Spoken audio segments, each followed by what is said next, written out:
Your sharp vacuum cleaner won't stand up straight anymore, and when you lift it, the head just flops around. It's a very common issue because the plastics break at the back. I refuse to spend £70 on a new floor tool when mine works perfectly well. So I've tried 20 different glues and all of them have failed until now. In this video I'm going to show you exactly why the plastics break in the first place. I'm going to show you which glue to buy, and then we're going to prepare the floor tool and you're going to follow my exact method for a successful repair. So why do the plastics break in the first place? It's a little bit of a design flaw. To keep the vacuum upright, on the hinge there's a little part that sticks out inside, and that goes over a little hump inside when you tilt the vacuum into the upright position and when you lower it again.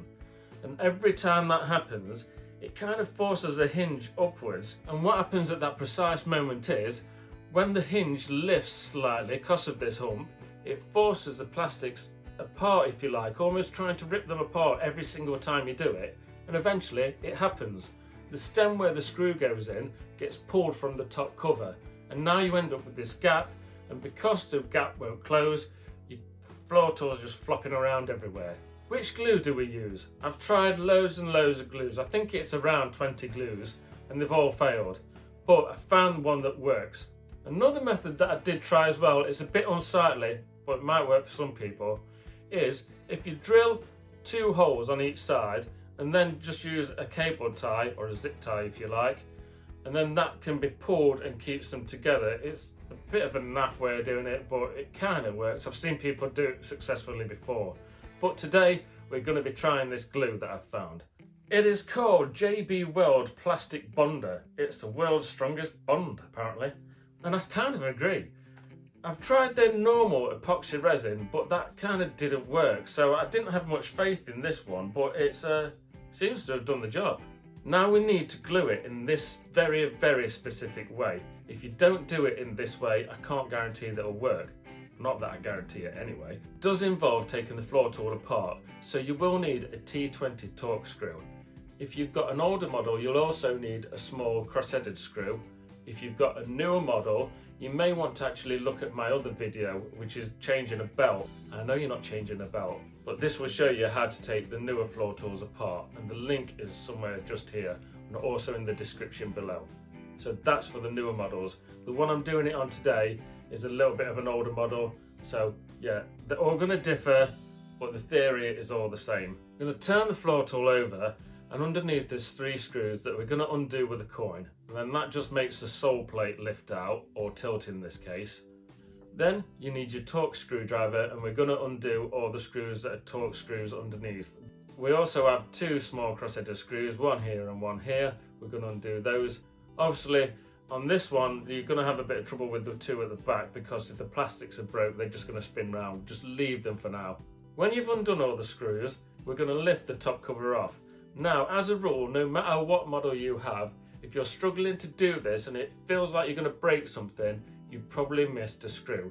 Trust me, I've been there thousands of times. Once inside, you can see where the damage is. Obviously everyone's is going to differ, but mainly you'll find the plastic stem is stuck on the screw. I'm going to use some pliers and undo the screw. Now we need to glue in the plastic stem exactly where it was before, so every break will make a pattern almost that fits together like a jigsaw. You need to make sure you're gluing it in that exact position. Likewise on the other stem, if that's also broken, we're going to put some glue on that, but if it's not broken, we're still going to layer it with a bit of glue because it'll support it for future use. Now this glue comes in 2 parts. It's very easy to use. You put it out on the mixing tray and then you stir it together with the little wooden stick that you're given, and then it makes a really strong bonding glue.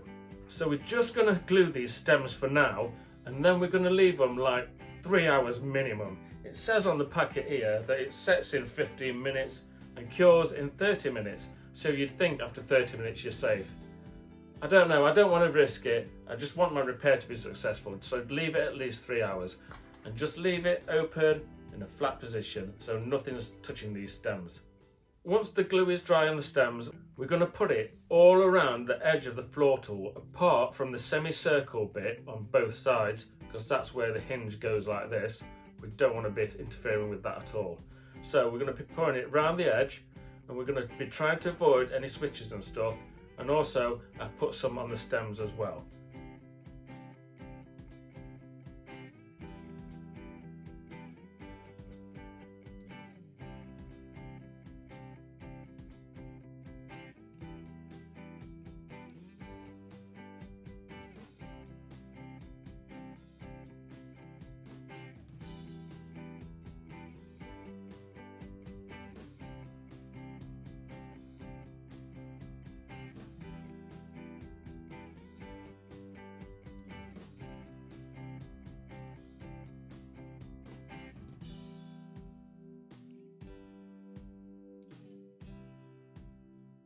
We're now going to replace the cover. Now when you do this, there's going to be glue that seeps around the edges. Just tidy it up with your stick and make sure there's nothing interfering with where the hinge is going to be, okay? We don't want that sticking. I know it doesn't look perfect, but this does fix your vacuum cleaner, so it's always worth a go. Now we're going to carefully put the screws back in. Now don't go hell for leather over tightening them, because it's just going to break the stems, okay? Alternatively, you can just use clamps if you have them, but most people haven't, I know. So we're going to replace the screws for now, and we are not going to tilt the stem upwards, okay? Please leave it all in a flat position. Now we're going to leave it to dry for 24 hours before we use the vacuum cleaner again. 24 hours. It's a long time, I know, but you know what? We're not going to be breaking our lovely little repair that we've just done. I really do hope that this repair works for you as well as it's worked for me. I've done 3 vacuum cleaners with it already, and although it's only been like 4 weeks at the most, that first one that I did with this glue is still okay. There's still no gaps or anything. So I put all my faith in my product recommendation. If for whatever reason you do all this and you follow my steps exactly and then the glue still fails, I can only apologise. I can't guarantee this, obviously. I'm just trying to save you the £70 of buying a new floor tool. Worth maybe going back to the method I said before, where you drill holes through the plastic and then put a tie wrap, but I don't know, I just find that all a bit unsightly and stuff. But you know what, if it saves you £70, you could try that as well. Maybe try the zip ties and the glue. I don't know, I'm guessing, but I am trying to help, so please be kind and subscribe to my channel for all other shark repair videos. This next playlist is how to keep your shark clean.